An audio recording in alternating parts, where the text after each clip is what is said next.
जय हिंद दोस्तों, कैसे हैं आप सब लोग। उम्मीद है आप सब ठीक होंगे। इस टॉपिक में करते हैं अब हम हाइड्रोट्रॉफिक मोड ऑफ न्यूट्रिशन, और पिछले वीडियो में हमने किया था ऑटोट्रॉफिक मोड ऑफ न्यूट्रिशन। चले आज पढ़ते हैं हाइड्रोट्रॉफिक मोड ऑफ न्यूट्रिशन क्या होता है। हाइड्रोट्रॉफिक मोड ऑफ न्यूट्रिशन वो न्यूट्रिशन होता है जिसमें कोई भी ऑर्गेनिज्म अपना फूड खुद से नहीं प्रिपेयर करता, वो किसी दूसरे के ऊपर ही डिपेंड होता है। ठीक है, जैसे कि लायन है, लायन जो है डियर को खाएगा, लायन डियर को खाएगा और अपनी भूख मिटाएगा। लायन अपना खुद से फूड प्रिपेयर नहीं कर सकता, इसलिए उसे किस कैटेगरी में रखा है, हाइड्रोट्रॉफिक कैटेगरी में रखा हुआ है। चले एक बार हम अपनी डेफिनेशन भी पढ़ लेते हैं।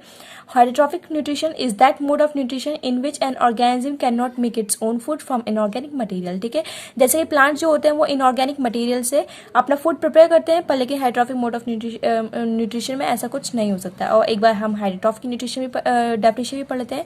They depends on other organism, they can not make their own food. ठीक है, उम्मीद है आप सबको समझ आया होगा।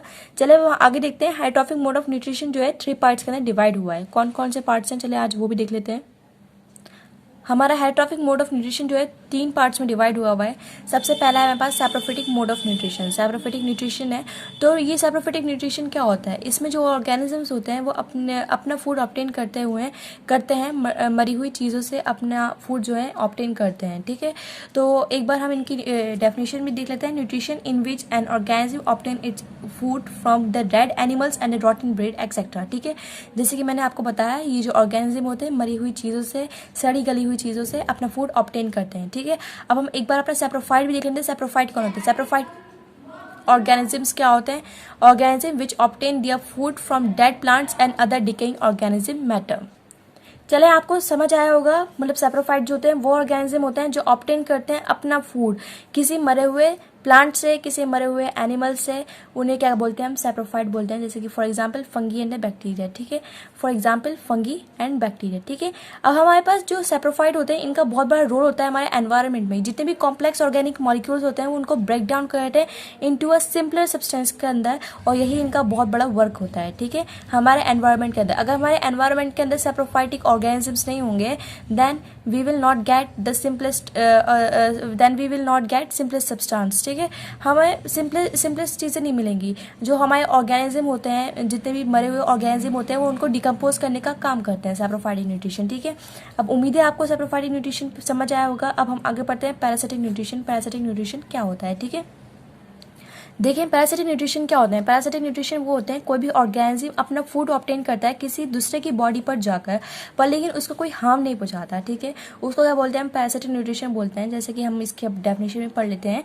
Nutrition in which an organism drive its food from the body of another living organism that is host without killing it. ठीक है, ये मतलब जिस ऑर्गेनिज्म पर जाकर ये अपना फूड ऑब्टेन करेगा, हम उस ऑर्गेनिज्म को क्या बोलते हैं? होस्ट बोलते हैं। ये ध्यान रखने वाली बात है, इसे याद कर लेना आप लोग।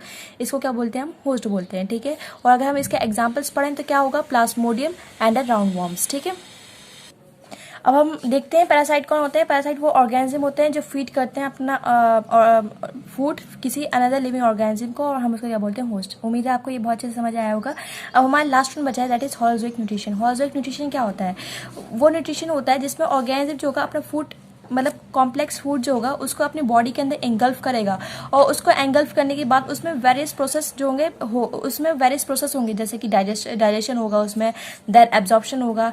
ये सब क्या कहलाते हैं? मतलब ये बहुत ज़्यादा कॉम्प्लेक्स प्रोसेस है। इस कॉम्प्लेक्स प्रोसेस को ही हम क्या बोलते हैं? हॉलोजोइक न्यूट्रिशन बोलते हैं। वो न्यूट्रिशन जिसको डाइजेस्ट करने के लिए हमें बहुत ज़्यादा प्रोसेसेस करने पड़े, उसी को क्या बोलते हैं? हम हॉलोजोइक न्यूट्रिशन बोलते हैं। एक बार हम इसका डेफिनेशन भी पढ़ते हैं। Nutrition in which an organism take the complex organic food material into its body by the process of injection.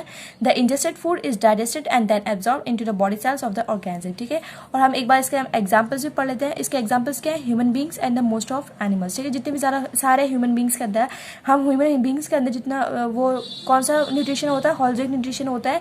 और एनिमल जितने भी मोस्ट ऑफ एनिमल्स है उनके अंदर भी कौन सा न्यूट्रिशन शो होता है? हॉलोजोइक न्यूट्रिशन। ठीक है, उम्मीद है आप लोगों को ये मेरी वीडियो समझ आई होगी, पसंद आई होगी। अगर आपको ये वीडियो अच्छी लगी तो प्लीज़ सब्सक्राइब करना ना भूलें। Thank you so much.